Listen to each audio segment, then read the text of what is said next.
शुक्रिया। 18वीं लोकसभा में ये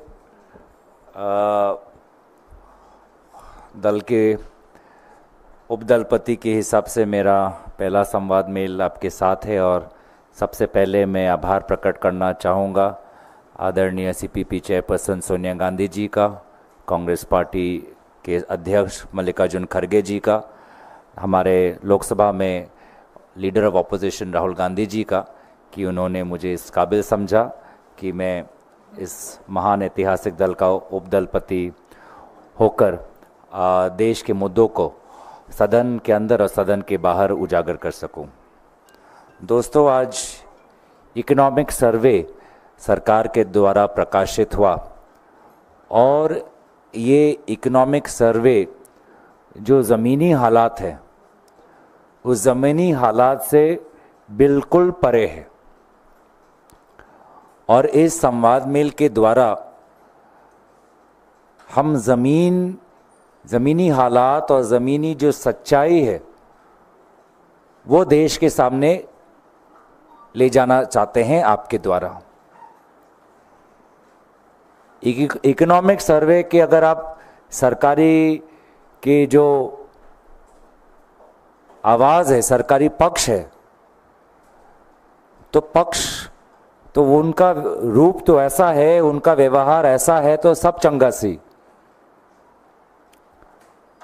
पर वास्तविक में आज लोगों की हालात ठीक नहीं है। महंगाई को लेकर ये सरकार पूरी तरीके से विफल, आज भी महंगाई को नियंत्रित नहीं कर पाई। लगभग 10% प्रति वर्ष, और अगर आप सीरियल्स का देखें 11%, सब्जियों का 15%, स्पाइसेस के 19%, दूध का 7%। जो अमीर है वो तो खरीद लेगा ये सब, अमीर को महंगाई से मतलब नहीं, लेकिन जो गरीब है, जो मध्यम वर्ग का है, वो जब देखता है कि मोदी जी का मतलब महंगाई, मोदी मतलब महंगाई, तो वो सवाल उठाता है कि कब तक रुकना पड़ेगा गरीब और मध्यम वर्ग को, कब उनको रिहाई मिलेगी महंगाई से, इस कमर तोड़ महंगाई से, जिसका उत्तर अगर आज आप इकोनॉमिक सर्वे पढ़े तो उसमें भी नहीं मिलेगा। और आदरणीय वित्त मंत्री निर्मला जी को तो महंगाई दिखती ही नहीं। कल भी जब उनका भाषण आएगा या बाद में जब उनका उत्तर आएगा वो यही बोलेगी, कहाँ है महंगाई, महंगाई है ही नहीं। यूपीए का जिक्र करेंगे, आज से 15 वर्ष पहले की बात करेंगे। तो आज बहुत अफसोस की बात है कि कोविड के बाद जो देश में जो असमानता बढ़ी है उसको लेकर जो गरीब मध्यम वर्ग आज इस महंगाई की लड़ाई में सरकार से सुविधा मांगता है, ताकत मांगता है, रिहाई मांगता है, उसको रिहाई के बजाय सिर्फ स्लोगन्स मिलते हैं, अच्छे सुनने वाले शब्द सुनाई देते हैं प्रधानमंत्री मोदी जी से। आज अगर आप देखें, हर अर्थशास्त्र का हर ज्ञानी यही बोलता है कि कोविड के बाद असमानता बढ़ी है। अगर आप उद्योग के क्षेत्र में भी देखें तो मैं आपका ध्यान आकर्षित करना चाहूँगा, लगभग 1 से 1.5 साल पहले आरबीआई के डिप्टी गवर्नर विरल आचार्य ने लिखा था, एक पेपर निकाला था।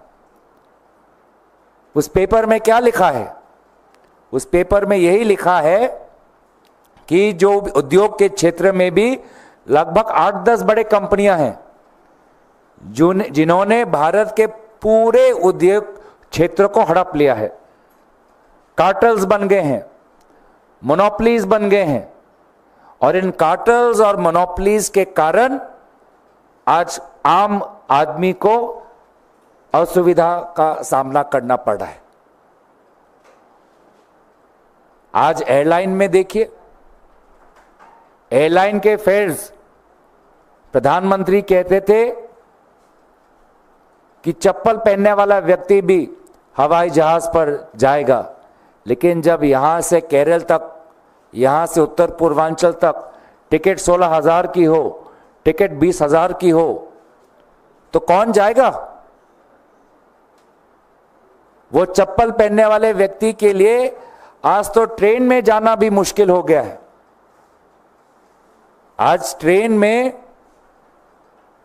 महंगी एसी कोच वाले टिकट्स मिल रहे हैं, लेकिन जनरल और स्लीपर क्लास के लिए आज के लिए जितना सुविधा होनी चाहिए थी नहीं है। ट्रेन में जाने वाले यात्री में ज्यादातर जनरल और स्लीपर क्लास में जाते हैं। आज उनके लिए ये सरकार कुछ नहीं कर रही। जितने पर्याप्त स्लीपर कोच होने चाहिए थे, नहीं है। सरकार का पूरा ध्यान एसी कोच पर है। एसी कोच बनाए, उसमें कोई हमें दुविधा नहीं है, लेकिन जनरल और स्लीपर क्लास के लिए, हमारे पैसेंजर्स के लिए क्या सुविधाएं किए हैं सरकारी? ये मैं कहना चाहूंगा कि Indian railways in a response to an RTI application showed that between 2009 and 2022, out of the total reserved seats, the share of sleeper berths decreased by around 23%. In the migrant corridor routes of Howrah-Bengaluru, Howrah-Chennai, Howrah-Hyderabad, the share of sleeper berths declined from 73-79% to 51-56%. एक article आया था newspaper में, जाने माने अखबार में, वहां पे भी लिखा है, considering the reserved passenger category between the decade of 2009-2010 to 2019-20, the share of passengers carried in AC coaches increased by 9.8%, whereas the share of passengers carried in sleeper and second sitting reserved compartments declined by 2.8% and 6.6% respectively. तो AC में जाने वाले व्यक्तियों के लिए सुविधा बना रही है ये सरकार, लेकिन जनरल और स्लीपर और सेकंड सिटिंग रिजर्व कंपार्टमेंट्स में आज लोगों को सीट मिलना भी मुश्किल है। भीड़ देखिए, तो ना आम आदमी को, आम व्यक्ति को, साधारण व्यक्ति को ना खाने में कोई सुविधा मिल रही है सरकार से, ना रेल में जाने के लिए कोई सुविधा मिल रही है। प्लेन की तो बात मैंने कर ही दी। उद्योग जो है, छोटा मध्यम वर्ग का उद्योग, आज उसको भी जो सहायता मिलनी चाहिए नहीं मिल रही। और जिन क्षेत्रों में सबसे ज्यादा भारतीय लोगों को रोजगार मिलता है, आज उन क्षेत्रों की अवस्था क्या है? आज का ही आप अखबार पढ़ लीजिए, टेक्सटाइल्स में कितने लोगों को आज रोजगार मिलता है, लेकिन टेक्सटाइल्स को लेकर यह सरकार जो उनकी पीएलआई स्कीम है विफल हो चुकी है। दूसरे देश, चाहे वो वियतनाम हो, बांग्लादेश हो, वो आगे निकल चुके हैं। ये सरकार बोलती है मेक इन इंडिया, लेकिन उनको वीजा चाहिए चाइनीज टेक्नीशियंस के लिए। अलग अलग सरकारी विभाग सरकार के को गुहार लगाते हैं कि हमको और चाइनीज टेक्नीशियंस दीजिए। तो ये किस प्रकार का इकोनॉमी बना रहे हैं, जहां पे प्रोडक्ट्स है made in India but not made by Indians, made by Chinese. Trade deficit बढ़ता जा रहा है, ना सिर्फ चाइना को लेके, लेकिन विभिन्न अलग देशों के साथ। तो मैन्युफैक्चरिंग में, रोजगार में, महंगाई में, रेल और हवाई जहाज के यातायात में पूरी तरीके से विफल। छोटा दुकानदार आज मर रहा है, घिस रहा है, वो चाहे सूरत में हो या अहमदाबाद में हो या राजकोट में हो। और ये मैं आपको भविष्यवाणी दे दूं कि आने वाले गुजरात के निर्वाचन में ये छोटे जो दुकानदार हैं सूरत, अहमदाबाद, राजकोट, ये करारा जवाब भाजपा को देंगे। करारा जवाब भाजपा को मिलने वाला है। आज ये कुछ बातें आपके सामने हम रखना चाहते थे, क्योंकि जैसे कि मैंने ये कहा कि मोदी जी के दो अस्त्र, भय और भ्रम, और ये इकोनॉमिक सर्वे एक भ्रम का ये उदाहरण कि सब चंगा सी, कुछ नहीं।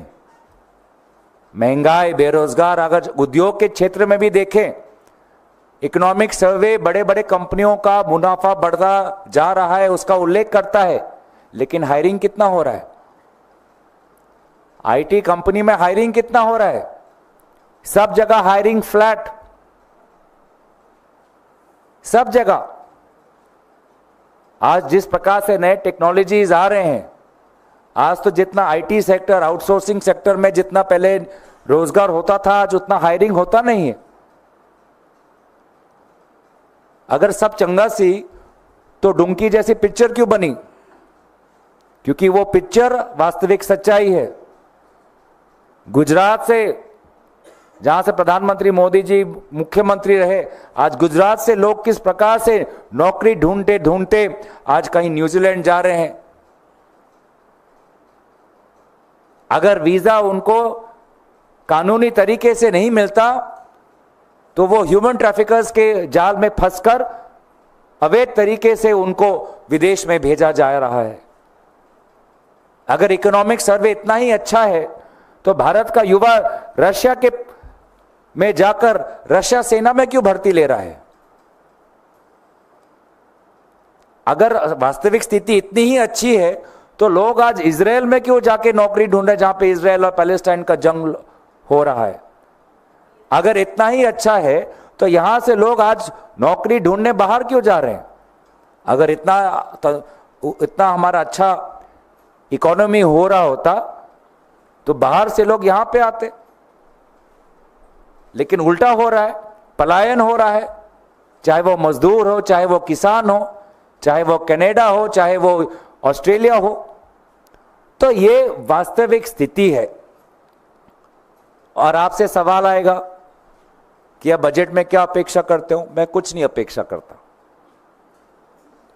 मैं इस सरकार से देश के हित में कुछ आएगा, कुछ नहीं अपेक्षा करता।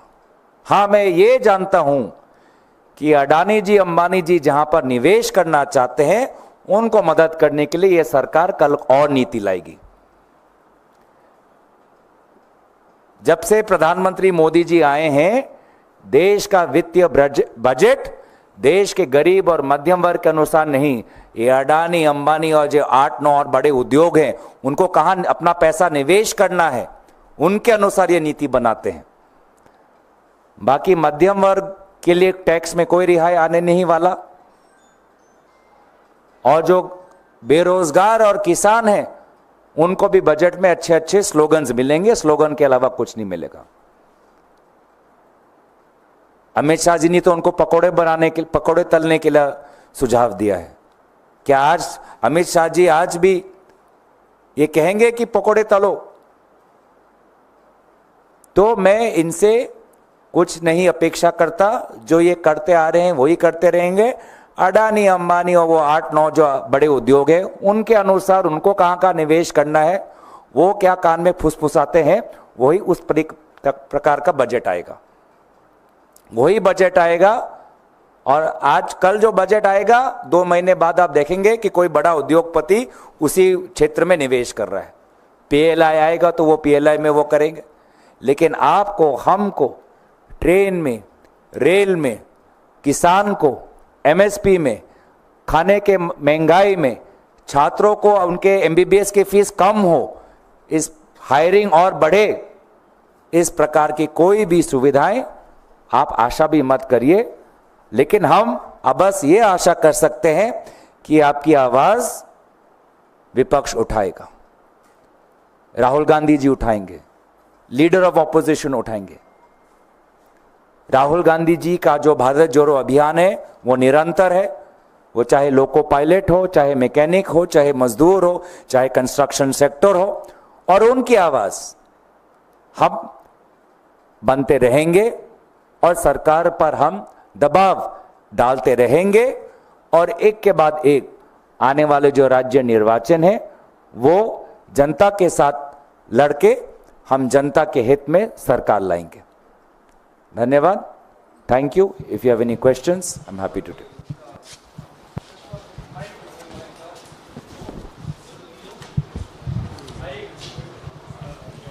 मैं पूछूं?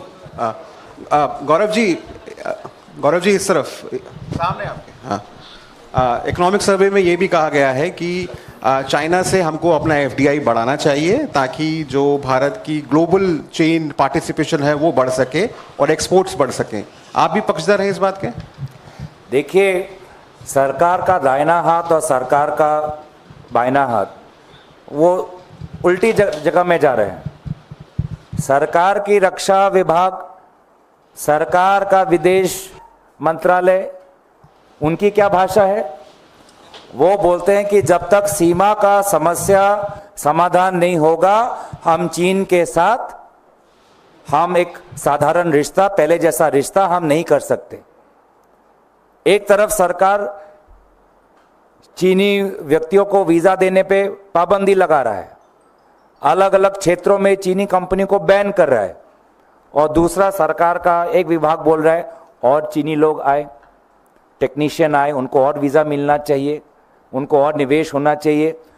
तो ये है सरकार की डबल इंजन सरकार। लेकिन ये डबल इंजन एक दिशा में नहीं, ये उल्टी दिशा में जा रहा है। तो हम तो इसलिए चीन और विदेश नीति के संपर्क में सदन के अंदर चर्चा चाहते हैं कि सरकार हमको बताए। एक बात पर कहती है कि लाल आंख और दूसरे बात पर कहती है कि रेड कार्पेट से स्वागत किया जाए। तो ऐसे ना सीमा हमारा सुरक्षित रहेगा, ना हमारी अर्थव्यवस्था सुरक्षित रहेगी। गौरव जी, मेरा सवाल ये है कि अभी आपने रेल की बात की है और रेल परिवहन देश की रीढ़ की हड्डी है। रेल में एक बड़ा मुद्दा खासतौर पे रहा बुजुर्गों को जो पहले छूट मिलती थी, वो छूट इस सरकार ने बंद कर दिया है। ये तमाम प्रदर्शन भी इस पर हुए हैं, बुजुर्गों ने प्रदर्शन भी किया है। क्या कांग्रेस पार्टी की मांग है कि इस बजट में बुजुर्गों को छूट मिलनी चाहिए पहले जैसे, जिस तरीके से पहले छूट मिलती रही है? देखिए, ये तो हम बार बार ये कह रहे हैं कि रेल को लेकर हमको एक विस्तार से चर्चा करनी चाहिए, लेकिन इनका सबसे पहला काम ही रेल बजट को समाप्त करना था, जो अलग से चर्चा होती थी। दूसरी बात, हमने कहा कि रेल ये आम जनता की आने जाने की रीढ़ की हड्डी है, और इसमें जो रेलवे प्लेटफॉर्म का भाड़ा था उन्होंने बढ़ाया। उसके बाद सीनियर सिटीजन्स का जो सुविधा थी वो उन्होंने हटाया। आंकड़े मैंने आपको दे दिए। जो जनरल पैसेंजर है, स्लीपर पैसेंजर है, आज उसको और मुश्किलों का सामना करना पड़ रहा है, क्योंकि कोचेस जितनी पर्याप्त बननी चाहिए नहीं बन रही। सरकार का पूरा ध्यान एसी कोच पर है, स्लीपर और उस पर नहीं है। तो एसी पैसेंजर्स की संख्या बढ़ रही है, स्लीपर और जनरल पे नहीं बढ़ रहा। रेल के भाड़े बढ़ रहे हैं और रेल दुर्घटना, हर दिन डिरेलमेंट। ये रेलवे मंत्री नहीं, अब डिरेलमेंट मंत्री बन गए हैं ये तो, हर दिन डिरेलमेंट। लेकिन अफसोस की बात कि इस मोदी जी की सरकार में कोई मंत्री जिम्मेवारी लेता ही नहीं है। आज एनटीए का बात आया, हमने शिक्षा मंत्री से पूछा कि आप तो 2021 से हैं, आपके संरक्षण में ये पूरा नीट का मामला हुआ है, तो आपसे कैसे अपेक्षा कर सकते हैं कि आप एक निष्पक्ष जांच करेंगे? इन्होंने तो पहले दिन कुछ हुआ ही नहीं बोला, फिर जब दबाव आया कुछ हुआ, फिर उन्होंने बोला कि एनटीए का चेयरमैन तो बदलना चाहिए लेकिन मैं अपनी सीट पे बैठा रहना चाहिए। और जब हमने उनसे बोला कि आप इस्तीफा के बारे में सोचिए, तो उन्होंने अहंकार से बोला कि मुझे प्रधानमंत्री ने बनाया है। माफ कीजिएगा, प्रधानमंत्री ने नहीं, देश के युवाओं ने आपको मंत्री बनाया है। देश के युवाओं ने अपेक्षा की है कि आज इनकी समस्या समाधान करने के लिए आप अपना पद को छोड़ें और कोई दायित्व लेते हुए कोई व्यक्ति आए। कोई जवाब नहीं आज उनके पास। हम तो बहुत मायूस थे आज कि उन्होंने ऐसा कह दिया कि कुछ हुआ ही नहीं। सीबीआई की इंक्वायरी चल रही है और इंक्वायरी खत्म हुई नहीं, उन्होंने पहले क्लीन चिट दे दिया। ये मंत्री जो 2021 में है, ये बार बार क्लीन चिट देने में क्यों इतने उतावले हैं? सुप्रीम कोर्ट ने कहा, दबाव डाला, तब जाके सेंटर के रिपोर्ट्स उन्होंने प्रकाशित किए और हमने देखा वो चाहे सीकर हो, चाहे गोधरा हो, चाहे कोट्टयम हो, एक एक सेंटर में किस प्रकार के हमको कहानी देखने को मिल रहे हैं। जो 12वीं की परीक्षा में विफल हो चुका है उसको 650 से ज़्यादा मिल जाता है। ये कैसा परीक्षा है? क्या 12वीं का परीक्षा नीट परीक्षा से ज़्यादा मुश्किल है? तो कोई जवाब नहीं।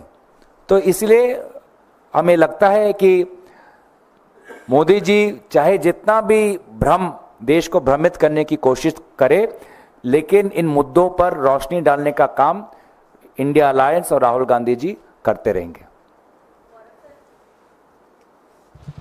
गौरव सर, बजट को लेकर मेरा सवाल है। सुबह प्रधानमंत्री ने इस बात का जिक्र किया कि जो मोदी की गारंटी है जब जब वो दी गई है उसको हमेशा पूरा किया गया है। उन्होंने इस बात का भी जिक्र किया कि इस बार का जो बजट होगा वो विकसित भारत का बजट होगा। उस पर क्या कहना चाहेंगे आप? मैंने कहा ना, जो पहले जैसा स्लोगन, विकसित भारत स्लोगन, महंगाई ऐसी, बेरोजगारी ऐसी, किसका विकास हो रहा हम देख रहे हैं। इकोनॉमिक सर्वे में पढ़ लीजिए, विकास हो रहा है तो सबसे बड़े उद्योगपति का विकास हो रहा है जो बड़े बड़े शादियां कर रहे हैं, लेकिन उन कंपनियों में आज हायरिंग नहीं हो रहा।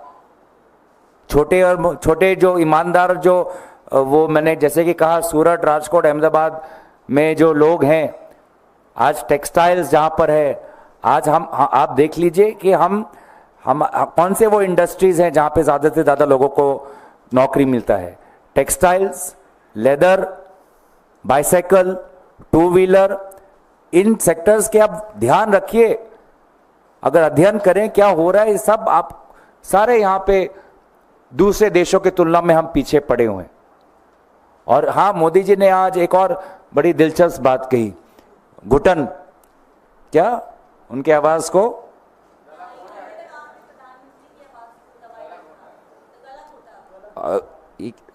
अगर गला किसी का घुट रहा है तो इन छात्रों का घुट रहा है। अगर गला किसका घुट रहा है तो वो मजदूरों का घुट रहा है जिनका वेतन आज नहीं बढ़ रहा। अगर गला किसी का घुट रहा है तो वो उन किसानों का हो रहा है जिनको उचित एमएसपी नहीं मिल रहा। आज ये इंपोर्ट एक्सपोर्ट को लेकर ये ऐसी कृषि विभाग, ऐसी कृषि मंत्रालय पॉलिसी निकालते हैं, मिनिस्ट्री ऑफ कॉमर्स, ना किसान को कुछ फायदा होता है ना ग्राहक को। तो प्रधानमंत्री मोदी जी खुद की चिंता थोड़ी कम करें, देश की चिंता करें।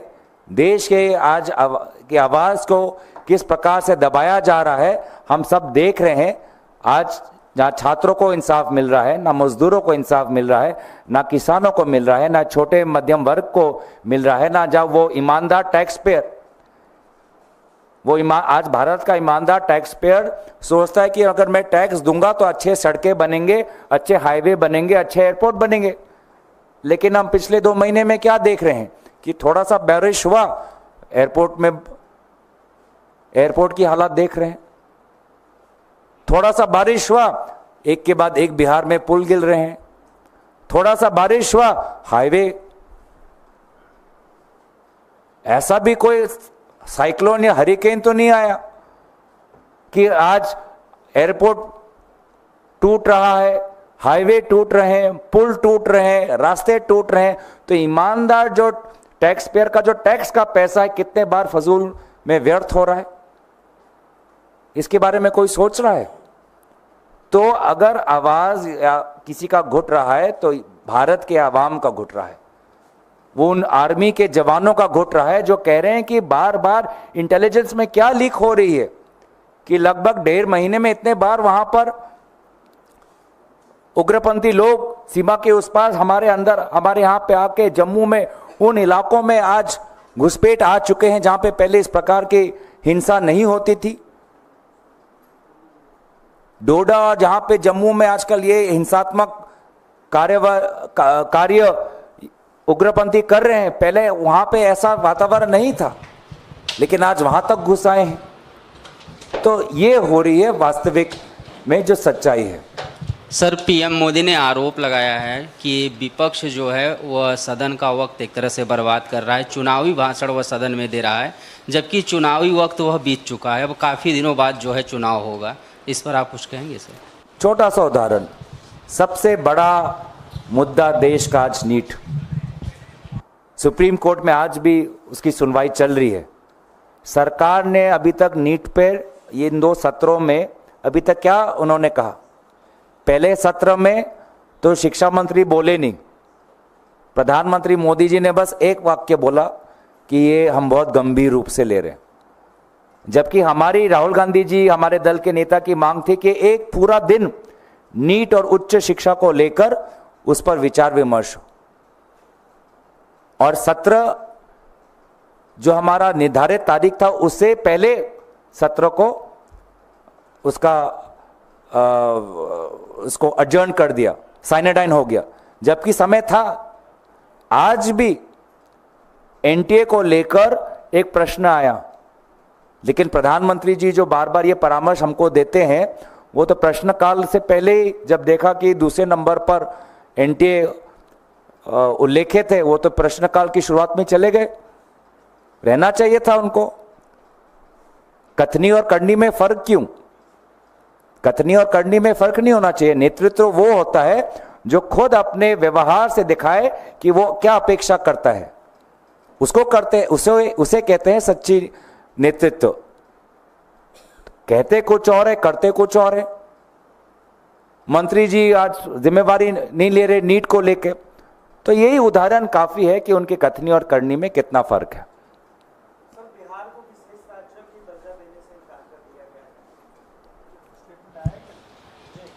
मैं देखा नहीं मैंने।